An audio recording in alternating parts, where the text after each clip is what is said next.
الحمدللہ رب العالمین والصلاة والسلام علی سید المرسلین۔ آج کا سوال بڑا امپورٹنٹ ہے۔ سوال یہ ہے کہ درود پاک انگلیوں کے پوروں پر شمار کرنا چاہیے یا کاؤنٹر تسبیح پر پڑھ کر شمار کرنا چاہیے؟ تو دیکھیں، آپ دونوں طریقے سے درود پاک شمار کر سکتے ہیں۔ اگر آپ چاہیں تو انگلی کے پوروں پر بھی درود پاک کی تعداد کو شمار کر سکتے ہیں اور کاؤنٹر تسبیح پر بھی درود پاک کی تعداد کو شمار کر سکتے ہیں۔ اور فی زمانہ ظاہر ہے کہ ایک جدید ہمارے پاس ایک ذریعہ آیا ہے درود پاک کی تعداد کو شمار کرنے کا، تو اس سے ضرور ہمیں فائدہ حاصل کرنا چاہیے، اور بالخصوص کہ وہ عاشقان رسول کے جو روزانہ ہزاروں کی تعداد میں درود پاک پڑھتے ہیں، تو بالکل وہ کاؤنٹر تسبیح پر درود پاک کی تعداد کو شمار کر سکتے ہیں۔ لیکن اس کے ساتھ ساتھ میں یہ بھی کہوں گا کہ تھوڑے سا جو درود پاک ہے وہ انگلی کے پوروں پر بھی شمار کر لیا کریں،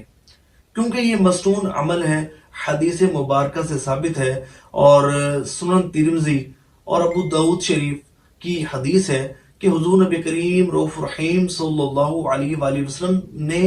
خواتین کو خطاب کرتے ہوئے ارشاد فرمایا کہ تسبیح یعنی کہ سبحان اللہ، اور تحلیل یعنی کہ لا الہ الا اللہ، اور تقدیس یعنی کہ سبحان الملک القدوس، فرمایا کہ ان کو اپنے اوپر لازم کر لو اور اپنے اذکار کو اپنی انگلی کے پوروں پر شمار کیا کرو، کہ ان سے بروز قیامت سوال ہوگا، یہ بلوائی جائیں گی، سبحان اللہ، کہ انگلیوں سے سوال ہوگا اور یہ بلوائی جائیں گی۔ اور پھر فرمایا کہ غفلت نہ کی کرو اللہ کے ذکر میں، اللہ کے ذکر سے غفلت نہ کی کرو، نہیں تو رحمت سے دور ہونے والی بن جاؤ گی۔ تو پتہ چلا انگلی کے پوروں پر درود پاک شمار کرنا یہ مصنون عمل ہے، اور اس کا ایک خاص فائدہ یہ بھی ہوگا کہ بروز قیامت یہ بندے کی گواہی دیں گی، بندے کے ذکر و اذکار کی گواہی دیں گی۔ ایک خاتون کا کہنا ہے، کہتی ہیں کہ میں 500 مرتبہ درود پاک میں نے انگلی کے پوروں پر پڑھا اور اس کے بعد سو گئی۔ سونے کے بعد میں کیا دیکھتی ہوں کہ مجھے مسجد نبی شریف علیہ صاحب الصلاۃ والسلام کی خواب میں زیارت نصیب ہوتی ہے، سبحان اللہ۔ اور یہ سارا، وہ کہتے ہیں کہ یہ ساری کی ساری برکت میں یہ سمجھتی ہوں کہ انگلیوں پر درود پاک شمار کر کے پڑھنے کی وجہ سے مجھے نصیب ہوئی ہے، سبحان اللہ۔ یہ ساری برکت مجھے انگلیوں پر شمار کر کے درود پاک پڑھنے کی برکت سے نصیب ہوئی ہے۔ تو ہمیں بھی چاہیے کہ ہم بھی کبھی کبھار انگلی کے پوروں پر بھی ذکر و اذکار کو، درود پاک کو شمار کر لیا کریں۔ اور آپ کو پتہ ہے اس کا ایک خاص فائدہ یہ بھی ہوگا کہ آپ کی توجہ بڑی بنے گی،